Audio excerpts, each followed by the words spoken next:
Hello and welcome to this video on why Sargasso Sea, where I'm going to be introducing the character of Christophine in the text. Make sure you're taking notes as you're watching if you're using this as part of your studies, and there's a note-taking template on the side of the screen there. So pause the video, copy it down, and then you're good to go. Our first question then is, who is Christophine Dubois? Well, she was a slave given to Antoinette's mother as a wedding present, and early on in the novel we hear Annette explaining to Antoinette that she, Christophine, was your father's wedding present to me. And the dehumanisation, the objectification of Christophine there is clear. It's almost as if she's been an object who's been given as a part of the wedding celebrations. And there's an economic transaction there as well, as the husband gives the wife something of high value in order to kind of seal the marriage. Christophine, like Annette is also from Martinique and is therefore regarded as being an outsider on Jamaica. She remains loyal to Annette after the Emancipation Act leaves the family in poverty, and this challenges the colonial narrative that the colonisers are more moral than the people they dominate, and this is an idea that we'll come back to later in this video. In return for this loyalty, Annette later in the novel gives Christophine a house and therefore her independence. And Christophine is also known to have obeah, so supernatural powers, and again we'll talk about this later in the video. Whilst Annette is perhaps not the closest character to her daughter Antoinette, which is partly because Annette spends so much time looking after Pierre, Antoinette's brother, Christophine almost steps into that role and becomes a maternal figure for Antoinette. So how is Christophine described then in part 1? Well, the ownership and occupation of space is very important in post-colonial novels, and this is because obviously the colonising force has come into the country and taken charge of the spaces where the now colonised people used to live. And so in part 1 of the text we learn that initially Christophine slept in the little room next to the kitchen, which was itself an outbuilding some way off. Now the estate that we're talking about here, Calibri Estate, has been taken by a British coloniser, and then the people who have worked on the land have been enslaved or brought over as part of the slave trade, and so the land initially has been stolen in some sense from the people who would have lived there. Now that land is then completely controlled by the British coloniser, and Christophine is given a little bit of space in that land for herself to live in.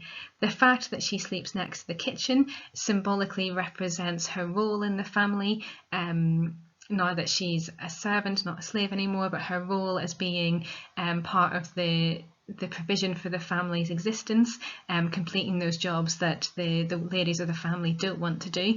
And the fact that she lives in an outbuilding away from the main house also signifies that she is in some way separate or other in comparison to the family, to the Causeway family. Christophine is also presented as being more caring and compassionate than Antoinette's mother, and I've touched on this already. So in part 1 we see her singing to Antoinette if she was in the mood. She's also described as being very closely associated with obeah. Now, obeah is also known as voodoo, and you might be more familiar with that term, and it's a folk religion from the Caribbean. And throughout the novel, it seems to inspire fear and make Christophine a rather unsettling presence. So, although she is caring towards Antoinette, and Antoinette looks up to her as a mother figure, there is also a sense of unease in their relationship, because Antoinette is quite scared of Christophine and the potential she has for engaging in supernatural acts. Due to the representation of obeah within the novel as sinister and almost a type of black magic, Jean Rhys has been accused of perpetuating racial stereotypes. However, it could also be argued that Rhys is attempting to present the belief system of the island in order to reclaim a culture that the colonisers tried to destroy. Obeah is also used in the novel as a form of resistance against the colonisers. So later on in the text we see Christophine creating a potion to give to Antoinette, which she's going to give to Rochester, and it's a way of them trying to take control of the situation that they're in. And this is one of the few forms of power left to a group of people who are disenfranchised, who are marginalised, who have no political or economic power, who are voiceless within society. So there are two kind of challenging interpretations of the representation of Abaya within the text. So, as I've said, this idea that it's a racial stereotype, that the former slaves would be engaged in this. On the other hand, it could be a way of Rhys attempting to recreate their culture and kind of celebrate that culture. Some people obviously question the accuracy of Rhys's depiction, but I'll let you make your own decision on that. An aspect that we've touched on as well already is the closeness between Antoinette and Christophine. However, possibly because of Christophine's involvement with Abaya, despite the closeness between them, Antoinette often describes Christophine as being very separate from her and from the other groups of the island. So when Christophine sings to her at the start of the novel, Antoinette says, "I couldn't always understand her patois songs. It's in a language that Antoinette doesn't have access to, and it's a song from a culture that Antoinette doesn't understand." And Antoinette also says she was not like the other woman. So what we see here is the child, Antoinette, trying to position Christophine within a very complex hierarchy on the island. She knows that Christophine speaks a different language from her and is therefore not part of the colonising group, the British group. She also understands she's not like the other woman. She's not like the Jamaican woman, the other former slaves on the island. And so there's a sense in which Christophine doesn't really have a place in the text. And I suppose that could be part of why Antoinette finds her an unsettling character at times, is that she's not able to locate her within her social world. And we see from the very beginning of the novel the use of they and we and I and them. Those pronouns show that Antoinette's world is very clearly defined into these different social groups. But of course, Christophine challenges those definitions. There is as well much about Christophine that we, as readers, we never discover.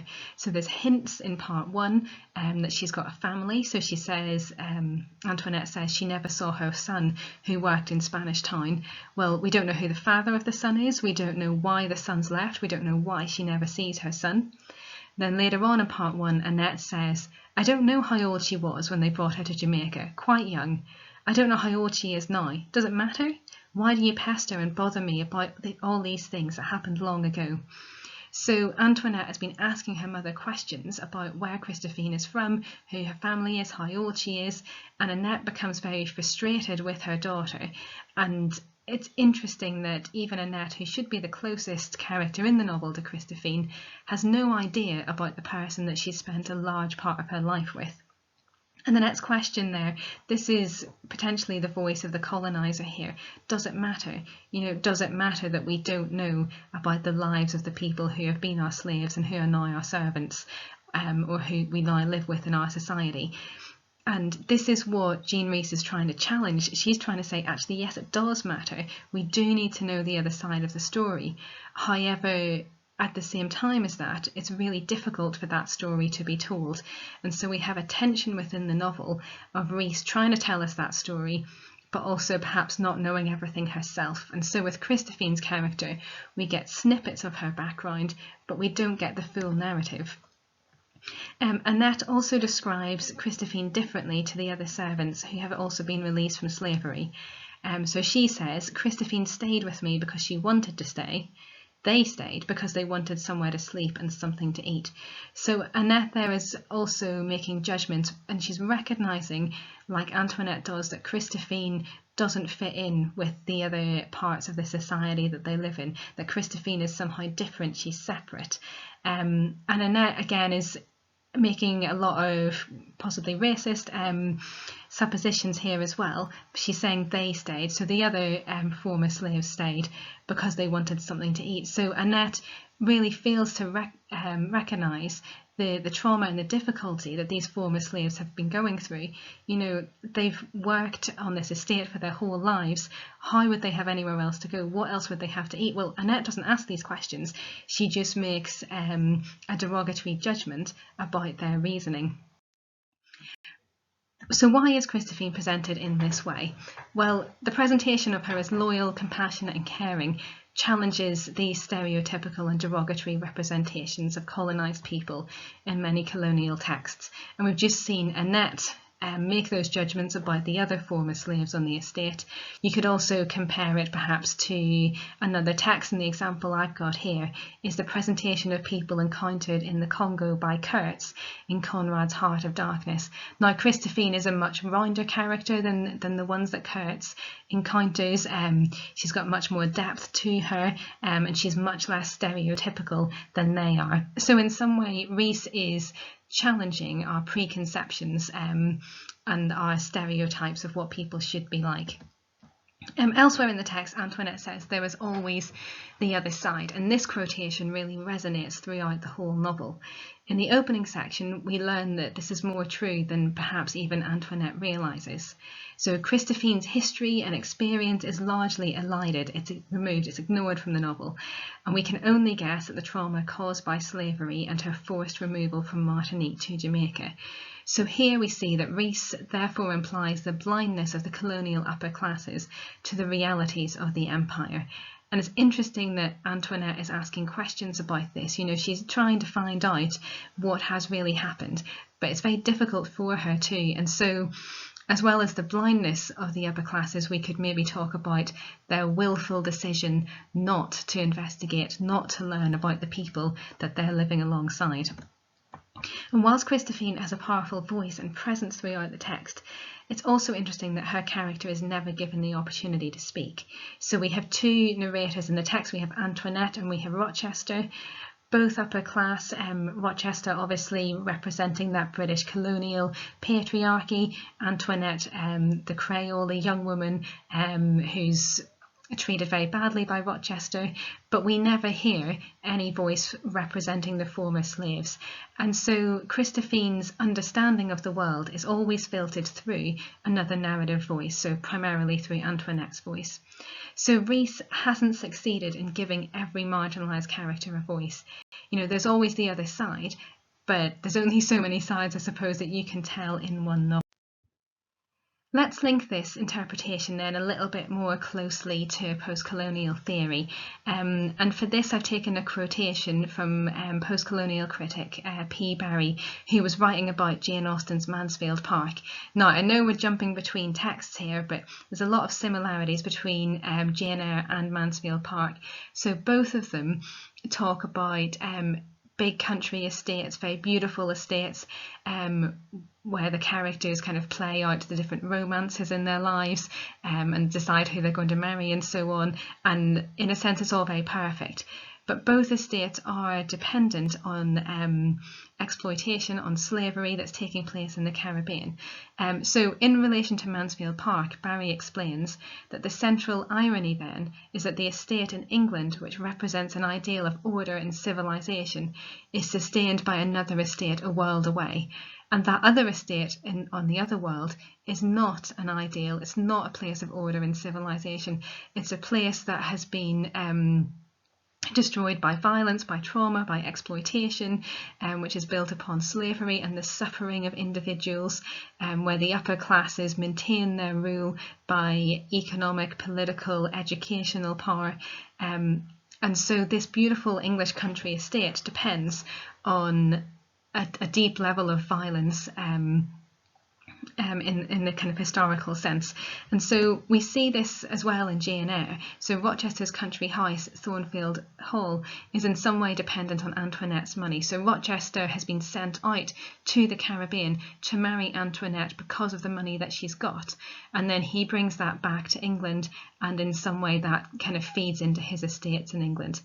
We're not told in Jane Eyre about the origins of that money in slavery. So when we look at Why Sargasso Sea, by including Christophine in her novel, Rhys starts to uncover this narrative which lies behind Rochester's wealth and the grandeur of his estate. At the same time, of course, as I've mentioned on the previous slide, it could be argued that Rhys recognises the limits of her own understanding in a novel of 1966, and really we had to wait for a novel like Toni Morrison's Beloved a couple of decades later to hear the voice of a former slave explain the traumas she experienced. So if Charlotte Bronte has hinted at the exploitation, the violence of slavery, then we take a step forward with Rhys, who explains to us that it is there, with Christophine's character being a strong presence in the novel.